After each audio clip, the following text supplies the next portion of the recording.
are live.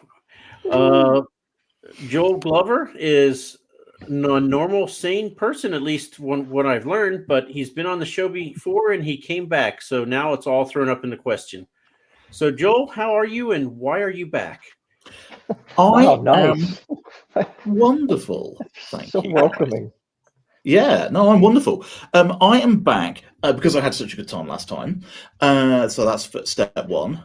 I am back because I've got a couple of things coming out soon in anthologies that I would like to encourage people to pick up.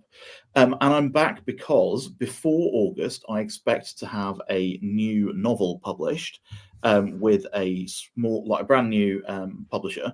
So that's really exciting. So I thought I'd come and talk about those things and the stuff that I've written in the intervening period since the last time we spoke. And last time when we spoke, I managed to have you both perplexed and confused by declarations like I accidentally wrote a novel. So I'm sort of hoping to find out what it is that I can say about my writing process this time that'll basically break Rose's brain. To be fair, to confuse and perplex us is not a high bar. This is true. So, Joel, I warned you about EL. Yep, I see EL right there. He's finishing up a call, so he can't demand that you show book covers yet. So let's short circuit this and go ahead and show some book covers before he can even ask. Yeah. So, peek behind the curtains a little bit. Mike said to me before we started the call, just in the pre-chat, Joel, what genres do you write? And I said yes. And the reason that I give such a sort of obtuse answer to what should be a relatively straightforward question is I don't have a particular genre that I have yet to really sort of predominantly establish myself in. I write generally in the sort of speculative fiction realm. I would love to write something more serious. Actually, I think speculative fiction is the most serious type of writing. I'd love to write something more commercial, more mainstream. I'd love to write a rom-com because I think I'm funny and I'm romantic and I think I can make a lot of money doing it. But until I've had a good idea, I won't. But so here we go, covers. So my main adult projects fall in two buckets. I have a series called The God's Paths, the first book of which is called The Path of Pain and Ruin. One will note on the front a bronze-covered skull splashed in blood. And then there is a sequel to that called Paths to Empire's Ends. Those actually got some really nice review recently in Grimdark magazine, and I literally felt a disturbance in the force as my very minor sales went up a little bit and then have stayed up after someone said something very kind about Path of Pain and Ruin. I've heard that's a very good feeling, is it? Honestly, I was like, a couple of sales. I'm not doing any advertising for that. That's strange. And then I logged into social media, which is like I'm much more interested in my sales than I am in socials. And I was like, oh, I've been tagged in something. What's this? It's a really nice review. It used words that I like it's unrelenting, and I was like, yes, it is, because of my fizzy brain. And I'd done a bit of a sale over Christmas on the first one. Which one's this? Remind me. So this is The Path of Pain and Ruin. It's like the first one. It's a 100-page novella. I like to think it's a novel, but it probably isn't. And I'd done like a cheapy sale because I think people do what I do at Christmas, which is like, oh, I've just got Amazon vouchers, I'm going to spend them all on books. And the reviewer had picked it up because they'd seen, oh, it's like fast, it's brutal, it's a bit Brandon Sanderson-y, it's a bit Joe Abercrombie-y, fine for whatever price I had it on Christmas, like 49p or what have you on ebook. I'll give it a go. But the review was like, I don't regret buying it.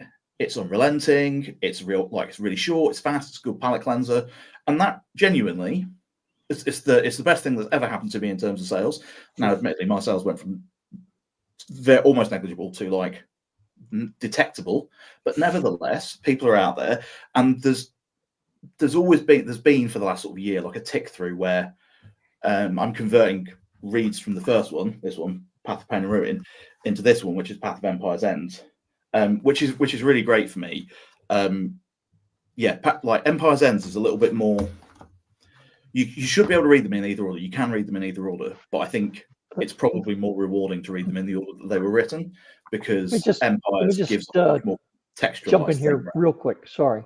Yeah. Before you move on to one of your other many books, So Path of Pain and Ruin, somebody wrote, unflinchingly brutal, violent and unforgiving, a hauntingly grim and harrowing, addictive, page-turning thrill.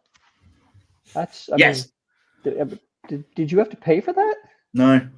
That's nice. Yeah. Yeah, I've got some really nice reviews. We should talk at one point about 1-star reviews. So I've got a couple of funny stories about that. But yeah, I've got some really nice, like I've got some really honest, like and really good, like that show the positive and like where I was developing as a writer at the time. Like 3-star reviews, all reviews valuable, right? 3-star reviews that are like, I like this bit, I didn't like this so much. Like I've had a couple of people that I know personally have said to me, you know, because sometimes especially with your first book, people want to be supportive, right? And they're like, I started it, I couldn't finish it, Joel. It's just too violent. And my brother-in-law, who has a master's degree in English from Oxford and teaches English literature, was like, Joel, I thought this was the most violent thing I've ever read, but then I thought about it, and I have read American Psycho, so it's the second most violent thing I've ever read. And I was like, I'll take that too. Yeah, exactly, Isaac. Like, I really sort of like, I'm a little engine that runs on external feedback.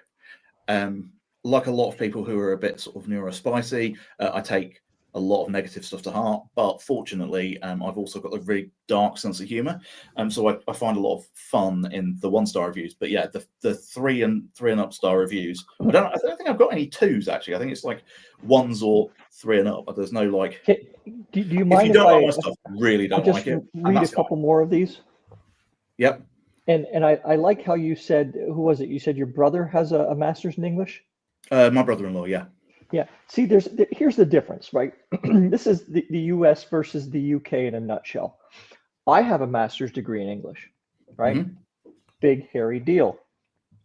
But you get to add 2 words onto your brother-in-law's that makes an enormous difference.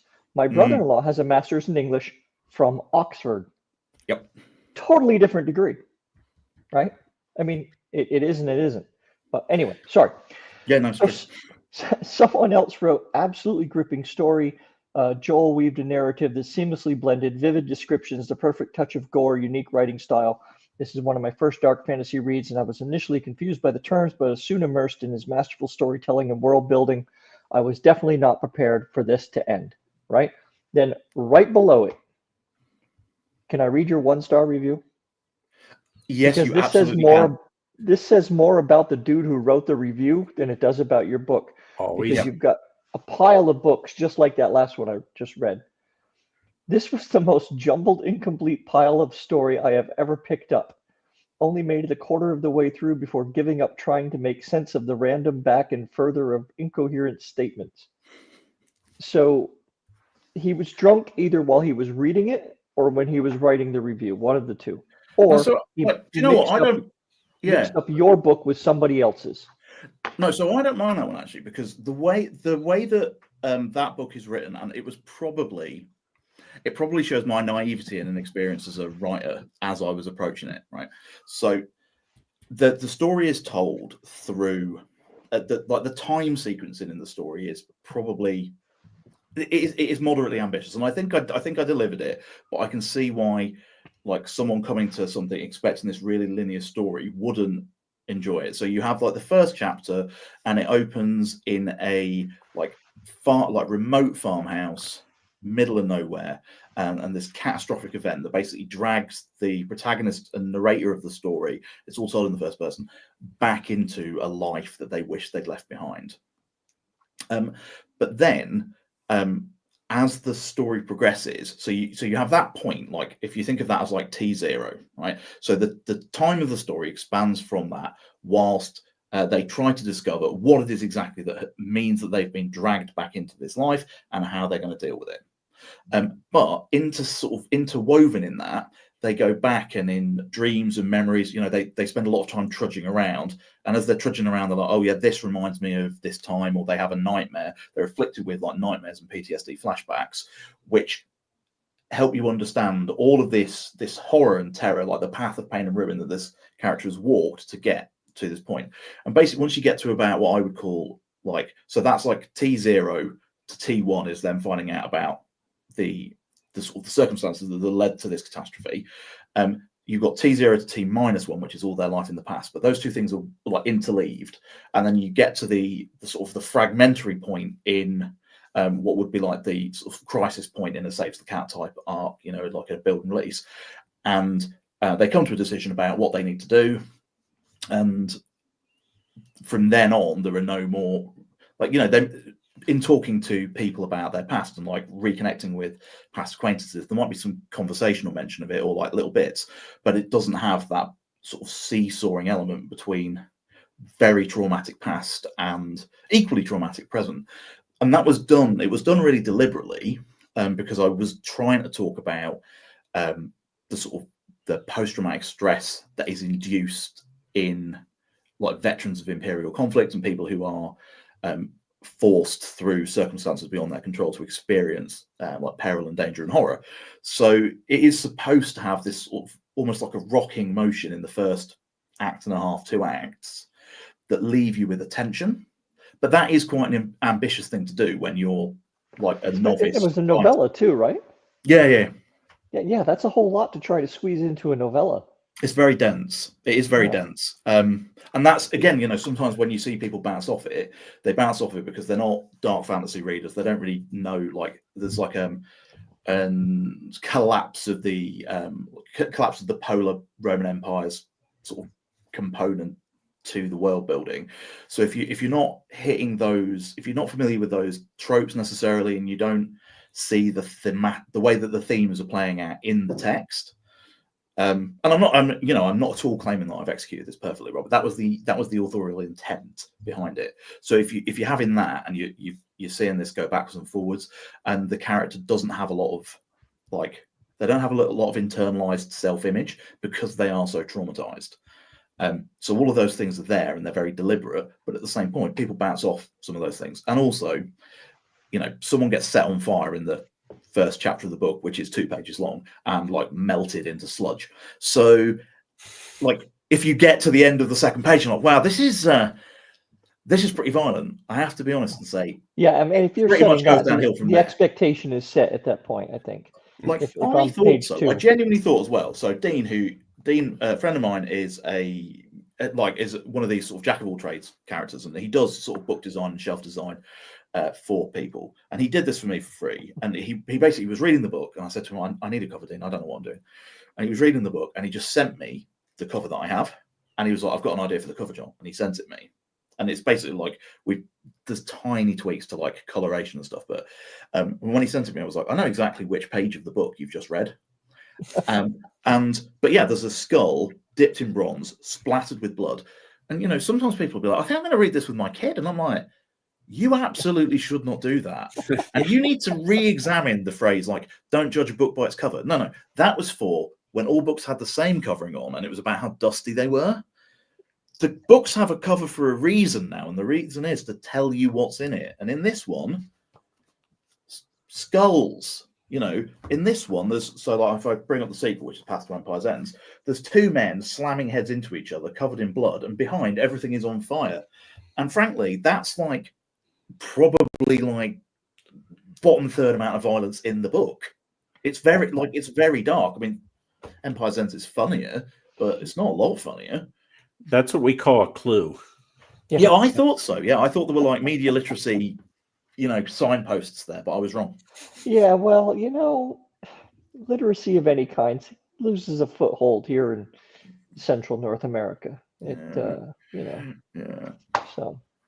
So yeah. Speaking of which, how are our Canadian friends out there today? Any of them? Have they boycotted us? You know, after Tim got to be a co-host, I guess he just has figured he'd reached the pinnacle, and they've just they boycotted us. It's hit home now. En fait, nous pouvons toujours rester en français pour les Canadiens, mais ça va être un peu dur pour Mikero. Mais comment? Yes. So, Joel, I don't know if we mentioned on camera, but where are you calling in from? I'm in Hartford, which is just outside of London in the UK. And it is after midnight where you're at? No, it's 11:15. Oh, 11:15. Okay. Yeah. But I'm always like this. This is not late night delirium. This is unfortunately my personality or what passes for it. Well, does Idaho count as a stand-in for Canada? No, too few bears, too many potatoes. Oh. Can't make poutine without potatoes. That's Okay. true. It's very hard to get a potato out of the ground in Canada, I would imagine, though. So, Joel, you told us about your dark fantasy. Yep. You also said you write kids' books I do. and romantasy. Yes. What do kind of kids' books brain first? do you have? Right? Yeah, I know. So the kids' books, right? I've got three covers to show you, right? So this one's the first one. It's called The Littlest Kingdom, right?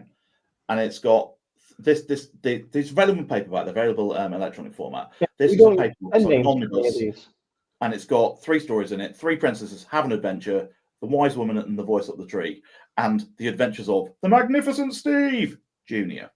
Right? So those are available in Audible as well. I did Audible recordings of them, and they're like very sort of like inclusive. No, it's funny. It's funny. It's a good question. Is it violent too? I've actually written one recently, and I thought at some point I might give a little sample. In fact, I'll do that after this. So hold on. So this is the sequel. This is called Return of the Littlest Kingdom, and obviously, if you have a sequel in a fantasy world, you have to call it like that's pretty much the only option, right? It's Return of the King, Return of the Jedi, Return of the Littlest Kingdom. And this one's got 3 stories in 2. You can see I've got a princess and a knight there.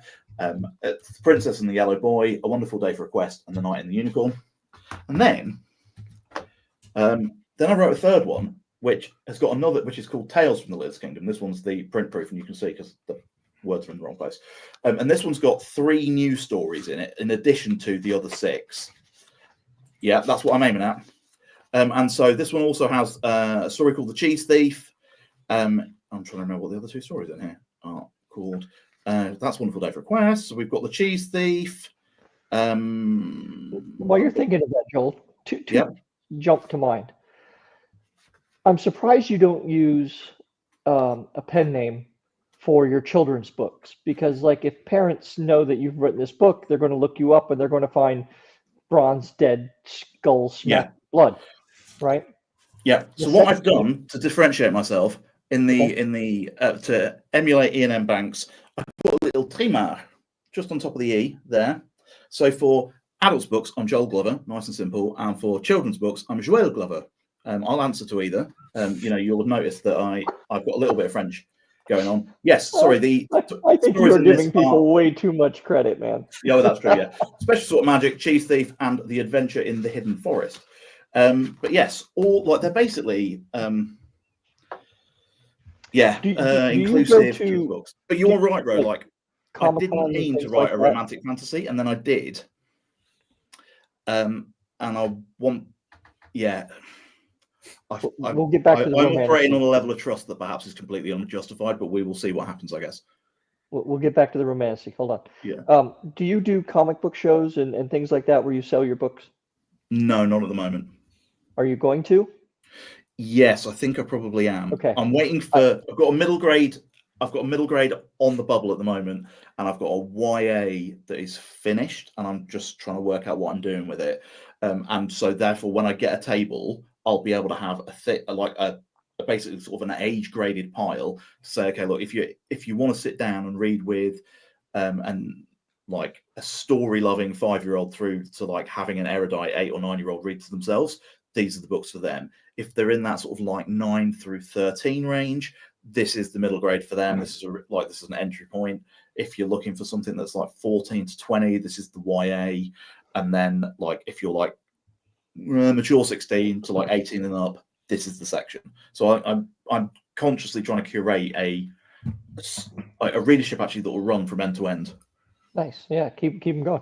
So I don't know if UK Comic-Con crowds are the same as they are here, but if they are, you would do very well to make stickers of your characters in your children's books and just sell them, 50p each, 3 for a quid, something like that. Because, and Mike will back me up on this, how many shows we've been to where people who sell nothing but stickers sell them by the frickin' handful That's interesting. All day long, they sell stickers and buttons and shit like that. And I'm going to nod and act like I know what P and quid are, and just nod, Pence. yes, sure. They don't do euros there, and a quid is a I pound. know it's that Yeah, made yeah, up. Oh, I mean, at this point, the currency has collapsed so far that we're on like a 1-to-1 exchange rate. So just think cents and dollars, and you're pretty much, No. you know. Is it really? Oh, honestly, we're in an awful state right now. Oh man, it's not 1-to-1, but it's not. It's. I think it's we're a not in buck the glory 20. days of when it was like when I was in my 20s and it was $2 to the pound and it was cheap to come to America. It's punitive to go over there now. Yeah, I think it's a buck 20 now. Yeah. Pound to the dollar. Yeah, that's about okay. Yeah, we're heading back to the 70s when it was £5 to the dollar, and the Americans were just swamping. $5 to the pound? No, you could get £5 for every dollar. Oh, so, yeah, that I tell you what, the 2 times I was stationed there, it was absolutely not like that at all. It was much worse. Yeah. It was at one time it was like 2 to 1. It was like $2 for every pound. Mm. Freaking horrible. Yeah, that was nice. I remember those days. They were great days for us. No, those sucked. Back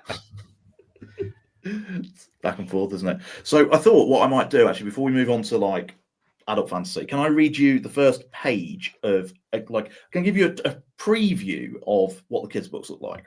So I'm going to come over. This is unreleased and just sitting in my stack, waiting for a plan. So this is from a story called How to Find Friends and Make People Smile. And that's chapter 1. I'll read you first chapter. It's very short. Chapter 1, Crumbs. Have you ever painted your face white? Not just a little paler, but the white of a nice stick of chalk or the outside of a lovely fried egg. Not the middle bit, though. That's yellow. But you knew that. Have you ever drawn crosses over your eyes? Have you ever drawn big red circles on your cheeks? Have you ever sprayed water out of a plastic flower into your mum's face or hit someone with a pie? If you've answered yes to all these questions, I hope you are a clown, because if not, you're making some very strange choices. Crumbs is a clown. Every morning when he wakes up, he paints a big round white circle on his face, as big and round and white as the moon on a winter's day. Then he takes a sponge and colours his cheeks in red. Then he draws big crosses over his eyes one at a time. He has tried to do both at once, but he ended up drawing one of the crosses on his forehead, and that just looked weird. He puts on his squeaky nose, his shoes that are 10 sizes too big for him, and his squirty flower brooch. He stuffs his pockets with eggs, confetti, a rainbow of handkerchiefs, and a pie. And then he cries, because Crumbs is a clown who is scared of clowns. And aren't we all, really? I mean, yeah, it's quite reasonable, right? But that's basically what the kids' stories are like. They're like, there's a sort of like, there's a deliberate rhythm to them. There's a delight in words.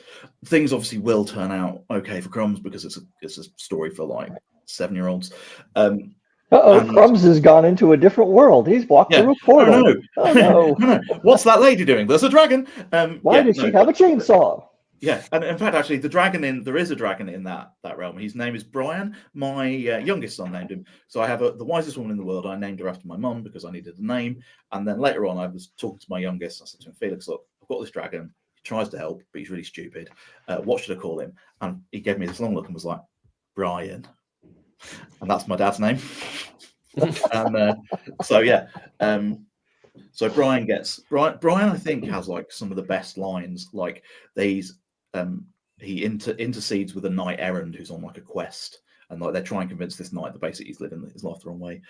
And but the dragon, he's constantly falling asleep as well, and so like the knight is being convinced, and he's like, "Well, what do knights do in the littlest kingdom?" And the dragon wakes up, like Brian wakes up, and he goes, "Oh, mostly just stop the days from running into one another." And they're just like, just go back to sleep, Brian. Like, so he gets like all these like misunderstanding lines, and he's constantly causing trouble. But yeah, he's a nice dragon as opposed to the more violent type of dragons which will crop up elsewhere. So you have clowns and you do romance and you talk PTSD issues. Do you have to like go out and find people to kind of talk about all these things so you get it right, or do you just have a really good imagination?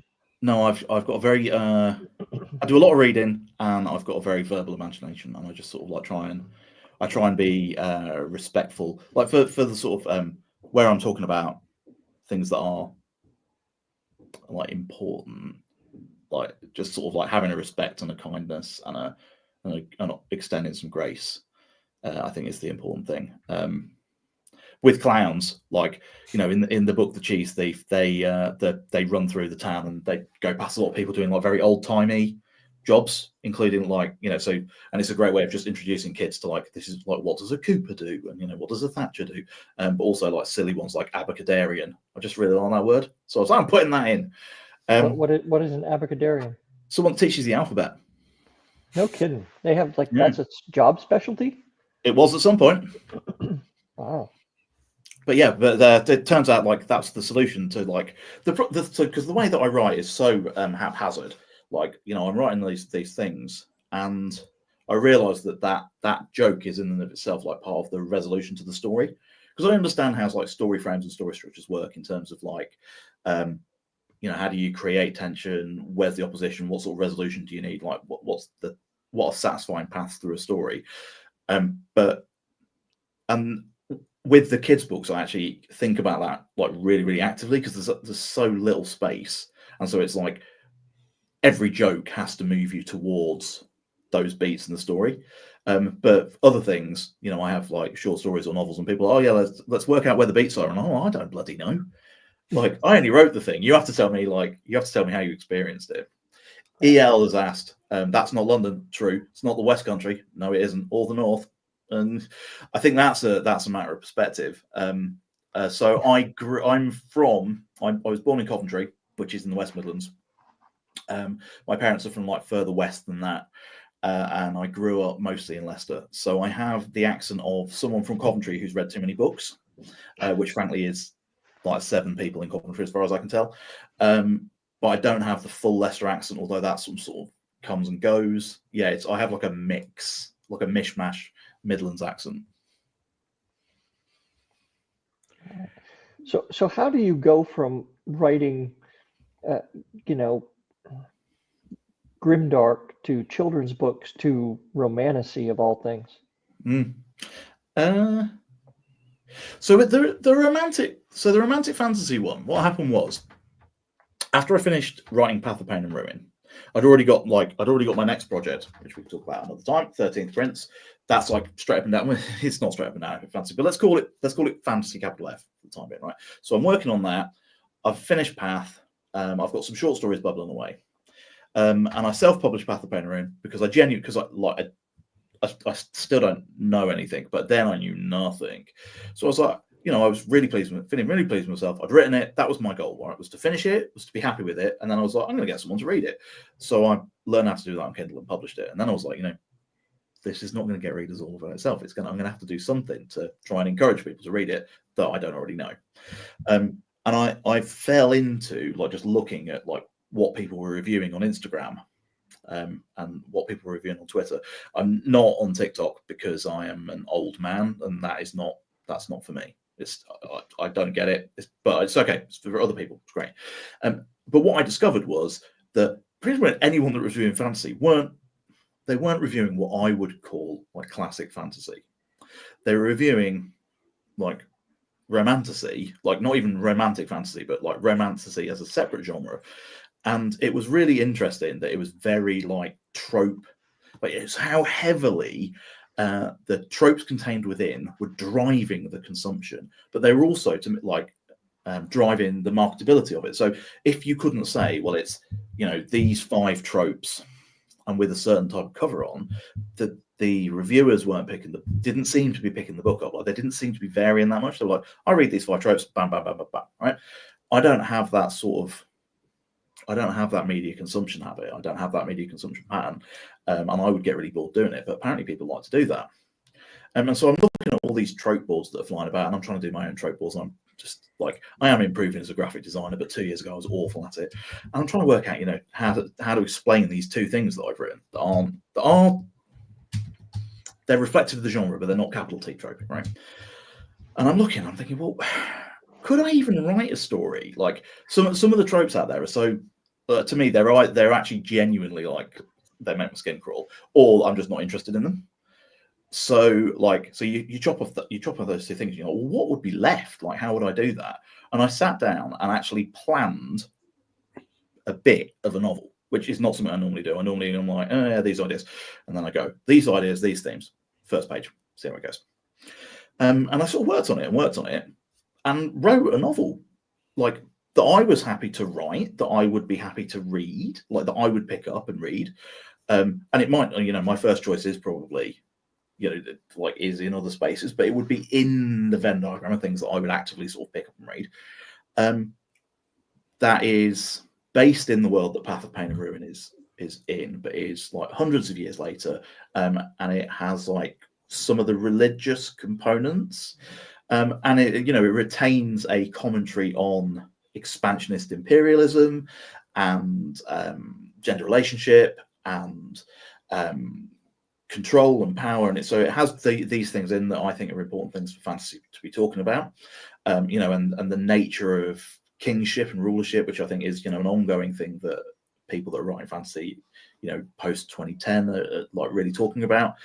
But it has those other tropes. So in terms of, I wrote it to try and sell it or to try and expose it to new readers who might then go into it and go, okay, I recognize this has elements of Anne McCaffrey, or I recognize this as aspects of the non-unpleasant aspects of like Marion Zimmer Bradley, and it has aspects of like these other sort of more modern fantasy writers that are writing just straight and down fantasy. Like I'd like to be like Daniel Abraham. I think Daniel Abraham's wonderful. So it has like aspects of that, but it also has these trope structures that make me feel like, as this hypothetical reader, make me feel comforted and safe and able to engage with the book. And maybe they'll get to the end of it and then read, more in the world, or they'll read more by other authors that are writing similar stuff, or they'll read The 13th Prince, because romance is like such a key aspect of, of our lives. But I mean, it's not.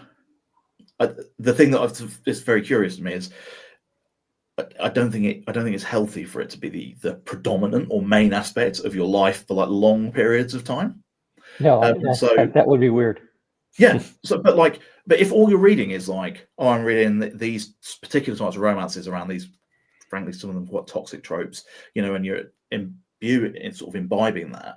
Like I wanted to put in, the relationships that are really important in that book. The romance is like, it's the engine which makes the plot go, but the structure that fits around that is Thorn, who's the main character. It's his love for his uncle, it's his love for his family, it's his duty to his faith and his duty to his queen, and he has made these very active choices about how he's going to live as a man, whereas his romantic interest Marion is quite sheltered. She's very well, like she's quite sheltered, she's quite privileged actually, and the romantic plot and the political plot of the book puncture those privileges and shelters in different places, and allow her to start to understand that there are other ways for her to pursue even the idea for her that she could pursue happiness for herself is so foreign to her. Thank you, Tim.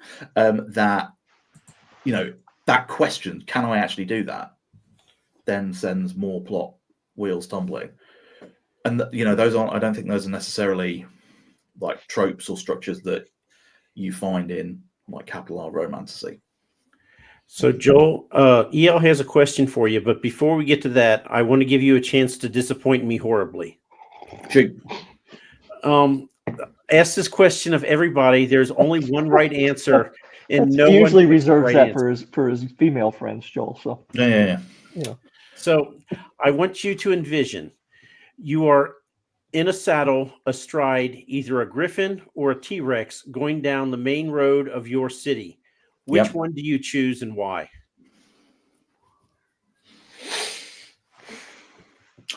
I'm gonna go Griffin. Right. We're gonna circle through. Right. So I played High Elves in what was Warhammer Fantasy and is now Warhammer Old World Fantasy, and the best character general that I had was yeah, I'll come back to that in a minute. I'll come back to the T-Rex thing. Right. So yeah, firstly, I don't think people know what griffins are. So being like, I'm already trying to draw attention to myself, right? So I'm going to write the animal that people are not only like, Jesus, look at that, but also, what is that? And they want to come and ask me questions because everyone knows what T-Rex is, right? And then the second thing is, I'm like, yeah, I'm High Elves through and through, right? So like, that would be me. But like, it was a close call because I have a 3-year-old nephew who is obsessed, who's dinosaur obsessed, and I think if I had a T-Rex, that would be the thing that cemented me as favorite uncle forever. So that is tempting. Yeah. And then the other thing, I guess, so we talked before we came on about like how like because my brain is just constantly churning and I'm constantly doing these things. I have this Swords and Sorcery series that is like Dying Earth Swords and Sorcery, and in the setting that's called 9 Realms of Reality, all of the plot occurs in the 3rd realm, which is like the realm of the cosmos, and the planet on which it occurs is definitively not Earth. It's rampant full of like monsters, weird alien races, gods, demigods, the sort of the whole thing. Nobody really knows what's going on, and that's part of the fun. But there are a lot of dinosaurs, and some of them are intelligent talking dinosaurs. Others of them are just like people herd them and people hunt them, just like people would have hunted like buffalo and aurochs. And if people go out, and please, anybody that's listening to this, please do this. There's a novella called Necromancer Supreme, and if you want to get a feel for like what is happening in that story, there is a T-Rex skull on the front of the cover, like etched in ink on a blood-stained parchment, and that T-Rex's name is Fluffy, and Fluffy is an important part of the sort of overall world building. And so yeah, so dinosaurs are actually quite an important part of what I'm writing at the moment. So you're saying you actually have a T-Rex in your stories and you still don't choose the T-Rex? Well, yeah, but you didn't say I could have an 11 T. Which one should you start with? I'm gonna come back to that question in a minute. The first one, and just work your way up. Start with the 5-year-old. So it depends what people like, really. Like if you like grimdark, start with Path of Pain and Ruin. Like if you just want a quick like blast through palate cleansing read, Path of Pain and Ruin like is a great place to start. I'd love people to read it. Like I had a lot of fun writing it. If you want something that is wacky and weird and strange, but it's also dipped in that like Conan fantasy type stuff, read either A Many Wing Retreat or Necromancer Supreme, which are 2 Swords and Sorcery novellas. They're stuffed with dinosaurs and monsters, and sort of like occasionally it's steampunky, but sometimes it's not. They're very silly. They're full of weird puns. So like if you want like weird puns and violence, that's a great place to start. If what you read is like more conventional fantasy, I have this book called The 13th Prince, he says, showing it to everybody, and there's little Easter eggs for what happens in the plot on the cover, so feel free people to just go and check that out on Amazon, zoom in on them, try and work out what they mean, and then read the book and then see if you were right. That one is like first act is really close zoomed in Imperial core, but I've had a reader tell me that it's like what if Ocean's 11 happened in Middle Earth. Like back 2/3 are like it's financial crimes and a caper, but stacked on top of again an examination about like consequences of imperial power. There are like the romance plots in that are really important because people do like Gene, who's the narrator, starts off with a broken heart. He's basically being jammed into a job he doesn't want, so that his cousin can keep an eye on him and stop him doing anything stupid. And that, frankly, doesn't work. Other people fall in love. Like there are like mentoring is really important, and like friendship, and it's a book about all of those things. That's also about counterfeiting and propaganda, and So if that seems like it would catch your eye, read that. I mean, equally, I've got loads of free stuff out there. Like I've got a science fiction Lost Row.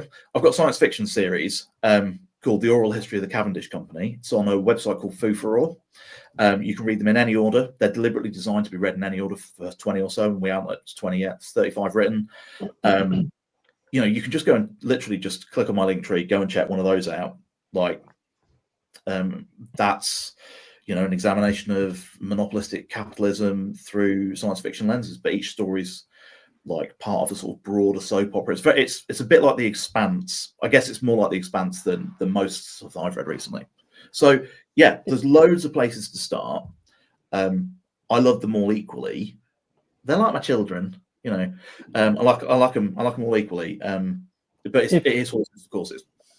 Catching on to the capitalistic kind of thread there, and seeing how you've disappointed Michael, like everybody else does, by not choosing the T-Rex. It's okay. I went to Catholic school. I'm used to it. But saying that you would be your nephew's favorite uncle, I will present you this as an option for your. You see it? No, it's coming. I'm not buying him £250 worth of Lego. But that's the coolest thing ever for a kid who loves dinosaurs. Yeah, I mean, to be fair, his older brother could build it for him. As a combination, I think that would probably work. But at the moment, what he really wants is just another Indominus Rex. And we don't have the conversation with him that that's not a real dinosaur. And then he lines them all up in a parade. He's adorable. He is adorable. But yeah. So, Joel, I have random questions for you that's leading up to something, hopefully. Yeah, go. Have you been to the U.S. before? Yep. Have you been inside a Walmart before? Yes. So you know the big, massive, cavernous disaster that awaits? Yeah. Okay. So pick one of your characters. Yep. You and he are in America. You go to Walmart. You turn to get the basket, the trolley. Mm-hmm. And when you turn around, he is gone. Mm-hmm. Where has he gone in the store, and what is he doing? So let's talk about my current favorite character to write is Julianne Met, who is she's the titular character for Necromancer Supreme. She is a sociopath with profound attention deficit disorder, like deep attention deficit disorder, and actually she's got to get a job application. Well, yeah. Well, probably not. She absolutely loathes people, but what she really like, and she has a compulsive need to be in charge because she just assumes everyone else is stupid.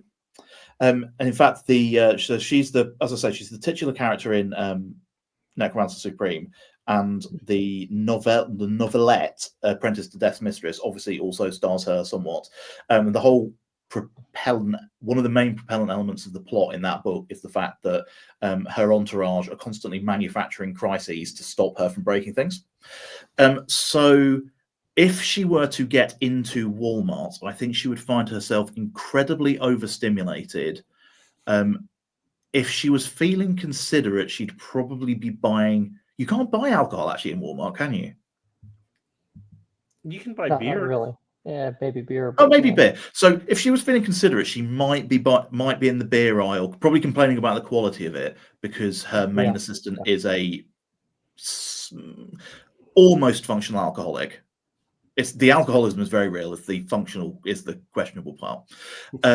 But the chance of her feeling that, as opposed to just like ram raiding the Sour Patch Worms for that extra sugar, I think it's probably that. I think it's probably like whatever the most stimulating thing that she could stick her nose into. Also, because she's like reportedly in what the stories, people just constantly mistake her for a child, which she finds quite upsetting. Probably also being harassed by a interfering parent about like, where are your parents and why is no one supervising you? In fact, they sell guns in Walmart, right? Yeah. Yeah, that's where she'd be. Guns. Yeah. That's where she'd be. It's kind of where we figured people would end up eventually. Yeah. Guns and knives. Not for herself, because she doesn't need them, because she's terrifyingly dangerous. But I can see her picking them up for that. She has also she has like a group of children. She's sort of taken under her wing a little bit, I guess. And they like guns, so probably guns. Awesome. Yeah. Huh. Children with guns, great, love it. So this Walmart is obviously in Alabama.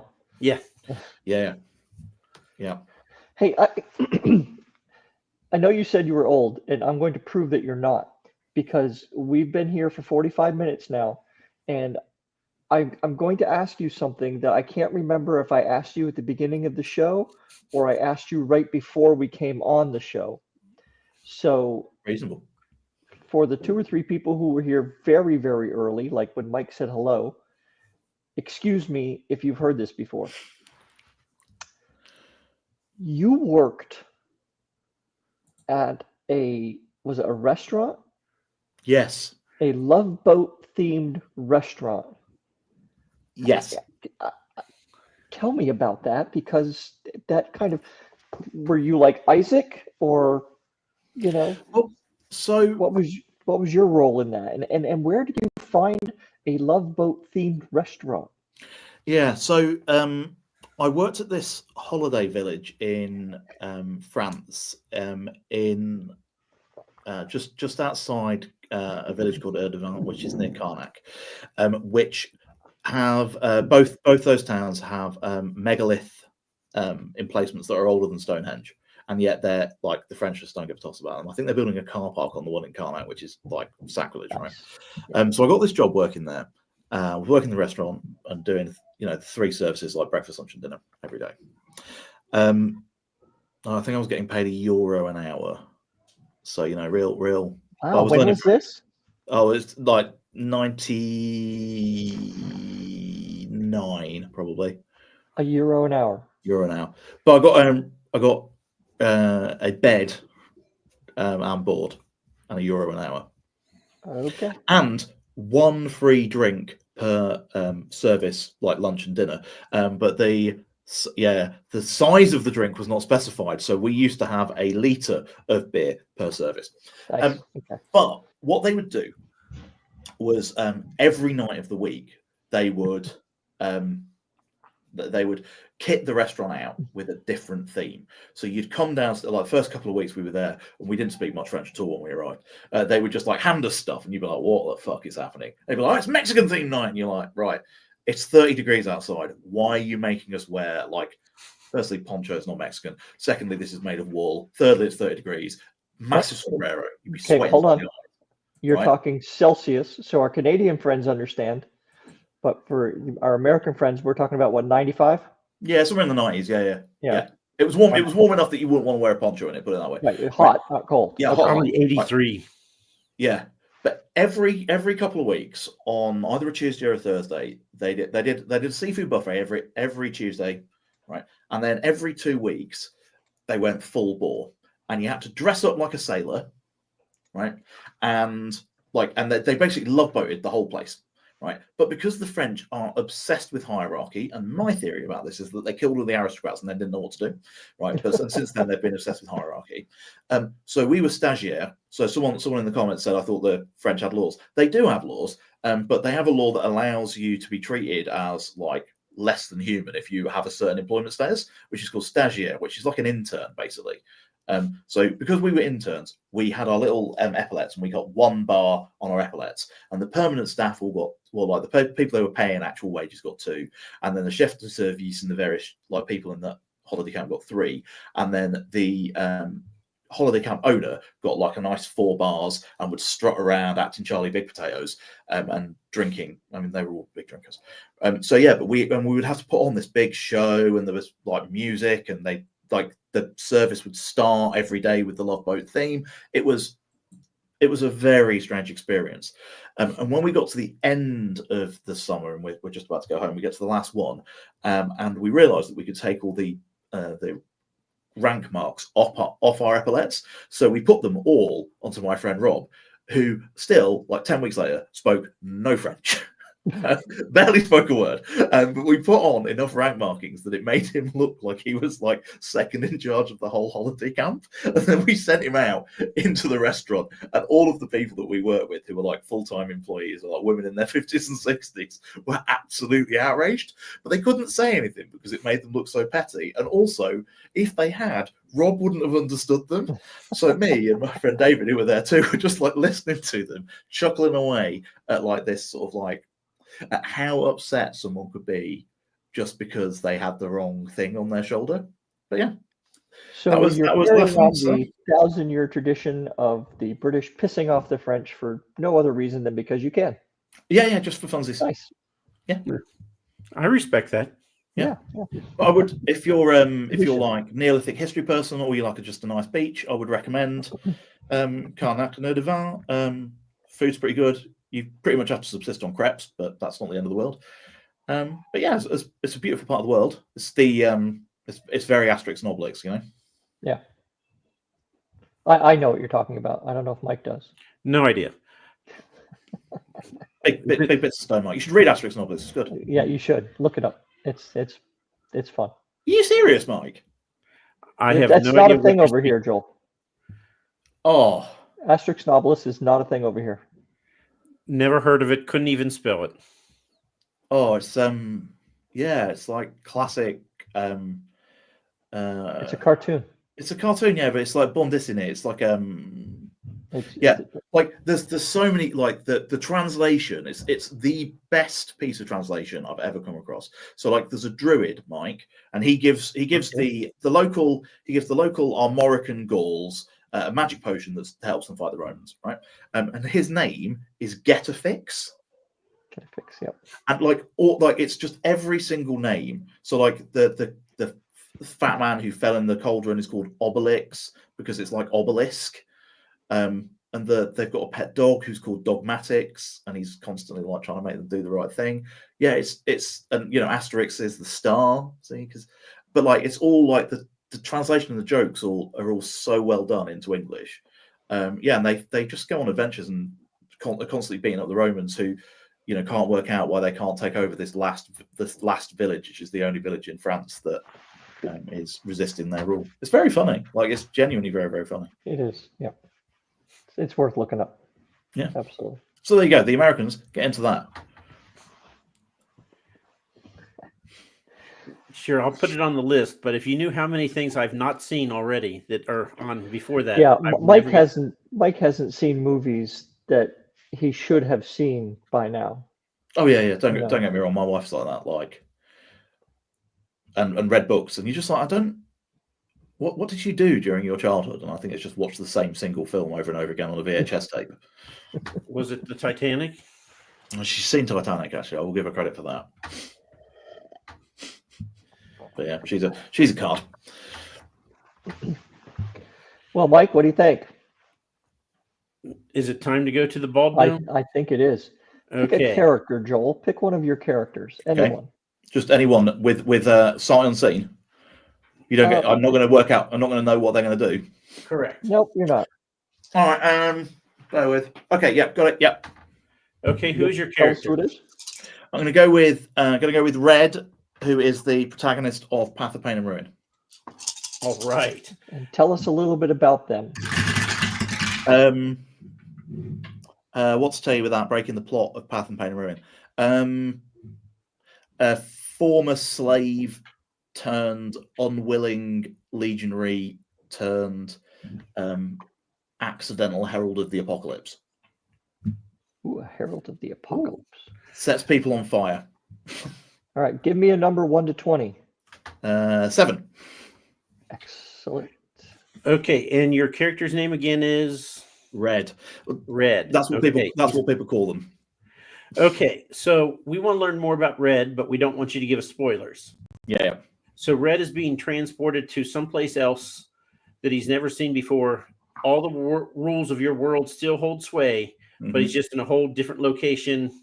He brings no weapons with him. He's just wearing a simple tunic. How are they getting there? Magic. Okay, fine. They get terribly seasick, so I just wanted to check on that because the degree to which they get seasick is an ongoing joke to everybody that knows them, but is also quite important. The divine god Rosaire morphs him over to this new location, and he is at 14, which is a magical library filled with arcane knowledge. Ooh. This is what ChatGPT gave me, so that's all you got. Work with that what you will. Yeah. Now, what is your favorite color, Joel? Purple. He has a purple fizzy potion that he knows somehow is 100% effective, but he has no idea what it does. Mm-hmm. So he can use it on himself. He can use it on his adversary. 100% will be effective. No idea what it does, though. Yep. Now comes time for the choice. He can be given a common item or he can be given a weapon. If he chooses a common item, he'll face a common animal. If he chooses a weapon, he will face a fantasy creature. Which does he choose? Common item or weapon? Common item. Okay, so he could have got a warhammer, but instead he got 14, which is a wooden tankard. Definitely couldn't lift a warhammer. Not a big person. Okay. So that's not a problem. So is he one of the functioning alcoholics? No, not so much drinking. But yeah, theoretically quite keen to avoid conflict. In practice, will move from no conflict to world-ending conflict rather than intervene. No steps in between. Just like, I really don't want this to happen, but if you insist. Okay, so in this magical library filled with arcane knowledge, mm-hmm. Red is already breaking all kinds of rules with his wooden tankard, which obviously had some liquid in there that he brought into the library. Mm-hmm. And he has the purple fizzy potion that's stoppered in an Erlenmeyer flask. If you're a chemist, you know what that is. And because everybody's a freaking chemist. Hey, it's important. He's an accountant. That's like the anti-chemist. Yeah, well, doesn't matter. So anyway, he's walking through the aisle. He gets to the end of the aisle. He turns to his left, and lo and behold, of all things, he sees an ostrich. And the ostrich looks up and sees him, and it starts flaring its wings out in like a posture of aggressiveness. What does Red do? So Red is gifted or afflicted, depending on how you look at it, by two angels gifted to them by the God who hears, and also sometimes referred to as the God who answers. Now, Red's two angels are, and the way that sort of angelic possession works, relates to the sort of things that have happened to you in the past, although none of the characters understand that, only I understand that. It's a soft magic system, so I get to decide how it works. One of those is the Angel of Kindle, which allows her to set things on fire. But the other is the Angel of Foresight, which allows her to see ever so slightly into her own future, which makes her quite difficult to kill, because as long as she's praying hard enough, she can predict what things are going to do. So that will allow her to have a quick think about whether taking the potion herself or throwing it on the ostrich is the right thing to do. And then they're going to do whatever the optimal thing is to avoid conflict, because without a spark, the Angel of Fire does not work. Okay, Ro. What is the optimal thing? If she can see the future, give me an animal. Do you want me to roll, or do you want Joel? No, Joel, because it's any animal. Just or animal, whatever, or creature, whatever she knows. Just I need the name of some critter. Oh, she's into she spent a lot of time on the water, much to her displeasure. So fish of some sort. A fish. Yeah. Yeah, she'll probably want to throw it.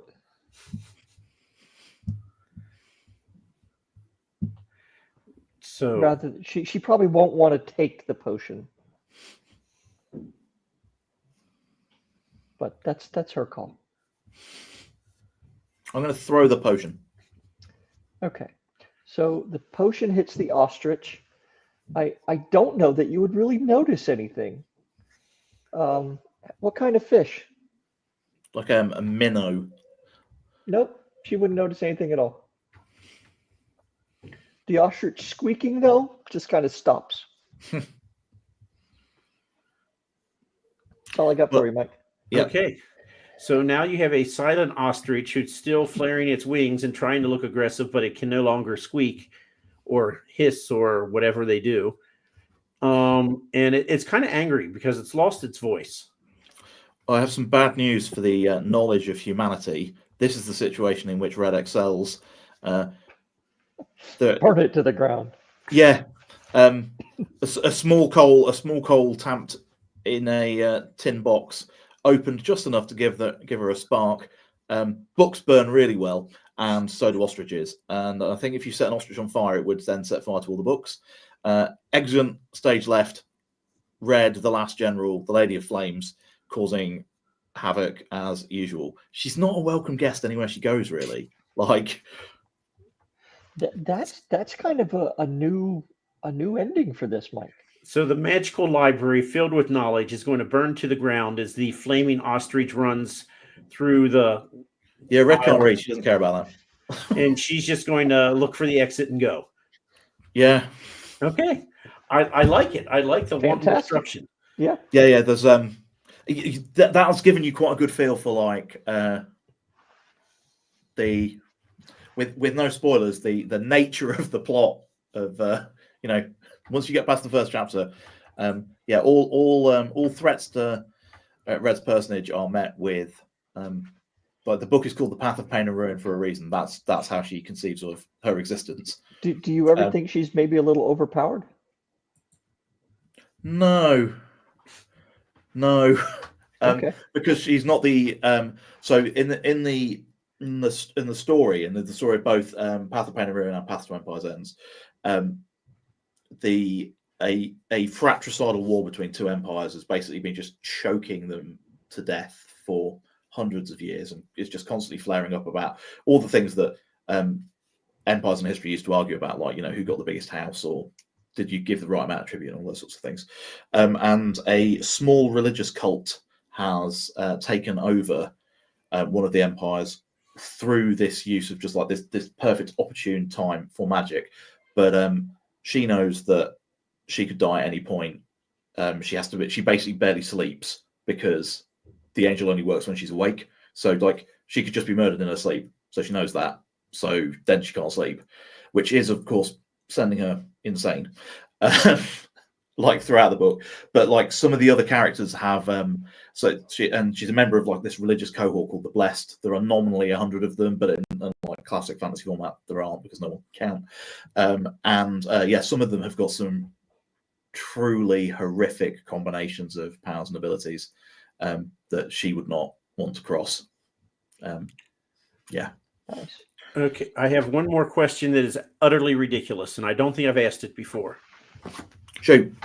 So, if two Bald and Balding YouTube sensations were to offer you fame and fortune if you would just face down your deepest, darkest fear live and on camera, would you do it, and what would that fear be? Wow. A deep, dark fear. I don't really have any deep, dark fears. Like, I don't really operate in that space of existence. Like, okay, fair enough. I have tangible fears, but I don't have anything like dark. You missed your chance at fame and fortune then. Sorry. That's all right. I'm very self-actualized, Mike. I'm just like, just Someone roll along. knocks at the door and you open it and it's Nigel Farage. What do you do? Just close the door. I used to work in the British Cabinet Office with my politics. I think the way that I've described some of my work, you could probably infer what my politics are like. But I've worked for British Conservative ministers for probably 15 years of my career. Like I can smile and nod with the best of them. I had a wonderful yes minister moment at one point where a Secretary of State suggested something, and I said, well, it would certainly be a bold idea, Minister. And that's another thing that most Americans won't get. It's House of Cards. Imagine, so for the American audience, imagine Frank Underwood from House of Cards suggesting something, and someone like much more polished and handsome looking than me just going, well, it would certainly be bold, Mr. President, in a way that suggests that perhaps it's a stupid idea and they should reconsider it. But I got to have that moment. It was really nice. Look up Yes Prime Minister on YouTube, and if you have to Google, if you have to like look up something specific, just look up the best of Sir Humphrey. Yep. Okay, it's a guy named Nigel Hawthorne was the actor, and it's so I won't even try to describe it because it won't do it justice. Just look up the best of Sir Humphrey Appleby, and you will not be disappointed.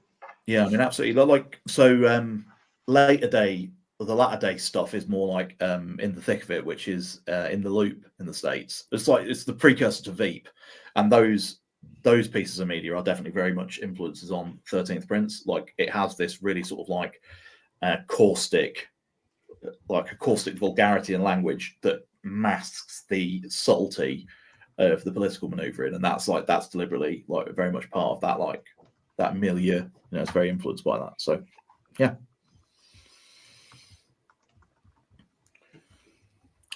Let's talk well, we can talk poetry. So yeah, I've got a poetry chat book. It's called Untimely Verses. I'll dig it out. Hang on, there's some of this pile somewhere. Untimely Verses. If you like political if you'll read poetry, you'll see there's like a clock and a crashed car. An author called Kira Reynolds gave me the photo for that, which I was very appreciative of. Wonderful poet. Yeah, that's like a look back at last year. It's poetry about 2024 was written contemporaneously, and just sort of like reflects various things. It's mostly sort of my interest, so it's like digital and tech news, political news, those sorts of things. I'm writing a new collection for this year, so I try and write at least one poem, if not two a week. I'm on 25 or 26. Two of those I've read on my YouTube channel. So if anyone's on here, they've got YouTube, they can go to my YouTube channel and they can listen to me do political poetry. They can also listen to me doing kids books, and they could make their children watch them rather than watching whatever else horrible stuff is on YouTube, or listen to them in the car if you've got YouTube Premium. So yeah, so those are avenues through which one can enjoy my work. Right. Constant self-promotion is absolutely tedious, isn't it? But you know, unfortunately, that's the pony I've chosen to ride in today. And on that happy note, when you are looking around YouTube and find yourself this Thursday, the day after tomorrow at 7 p.m., Mike and I will be back with Ian Patterson. Wrote Transference. Yep. And yeah, 7 p.m. So, Joel, you have a book coming out in August. Yep. Romantic Fantasy coming out in August. Okay. Title to be confirmed. Please follow me on social media or follow me on Amazon, or do both. And you will get notifications as I am able to do a cover reveal at some point, and as I work through edits. I'm sure I'll be. Are you on Blue Sky at all? I'm on Blue Sky. Yeah, I'm Joel Glover Author on Blue Sky. I am Joel Glover Author on Instagram. I think I'm Joel Glover Author on YouTube, and I am Books After Bed on Twitter, because that account precedes me writing anything down. Okay. All right. I just followed you on Blue Sky. Cute. Look forward to seeing it. Cool. All right. And for everybody else out there, thanks for joining us. It's been an enjoyable, very fast hour. And I know Joel's it's midnight over there, a little after midnight. So somebody has to work in the morning. Yeah. Time for bed. Thank you for joining us from England. Thanks, guys. Appreciate it. Okay. Well, it is time to wave awkwardly.